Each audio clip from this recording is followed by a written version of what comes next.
Hello, magandang araw mga kapistolero. Ngayon meron akong ipapakilala sa inyo na isang firearm. Medyo old school na firearm to. Ito yon, yung Rossi na chambered sa 38 or 357. Alam mo mga kapistolero, pag hawak ko to, pakiramdam ko ako si Clint Eastwood eh.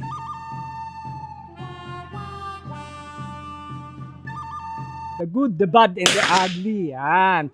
Pero no kidding aside, susubukan natin to. O nga pala, lever action to. Okay, safety check. Wala tayong bala. Na safety check ko na to prior to filming. Ano? Lever action means ang pagkasan nyo dito. Yan, o, di ba? Western na western, di ba? Ang dating, ano? Yan.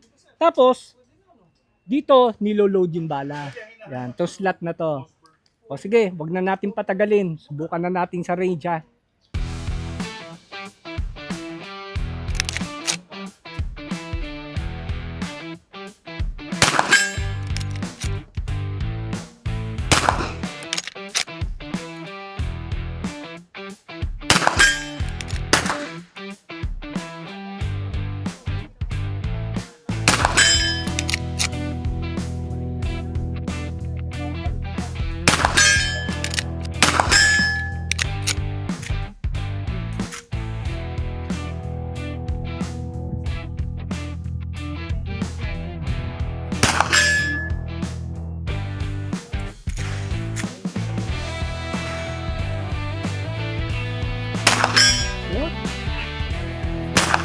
Yun.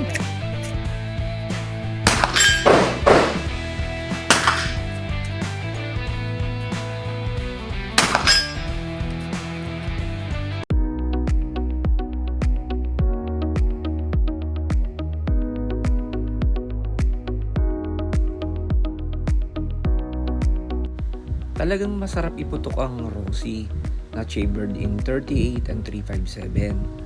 Sayang nga walang available na 357 nung time na yan, ka 38 special lang ang binala namin. Pero overall, nag-enjoy talaga kami. At kung mapapansin po ninyo, walang ka-recoil talaga. Kaya kahit sa mga girls, kaya nila iputok itong rope. At salamat nga pala kay Atty. Brian sa pagpapahiram sa amin. At ayan mga kapistolero, sana nagustuhan ninyo yung review natin dito sa Rossi. And kung gusto nyo masubukan, sorry, hiniram ko lang ito. At available naman to sa mga gun store, pa mga paborito nyo yung gun store.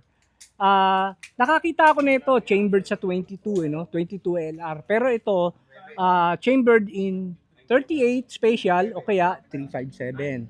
O sige, bistahin na lang ninyo yung mga local gun store ninyo at mag-inquire na lang kayo.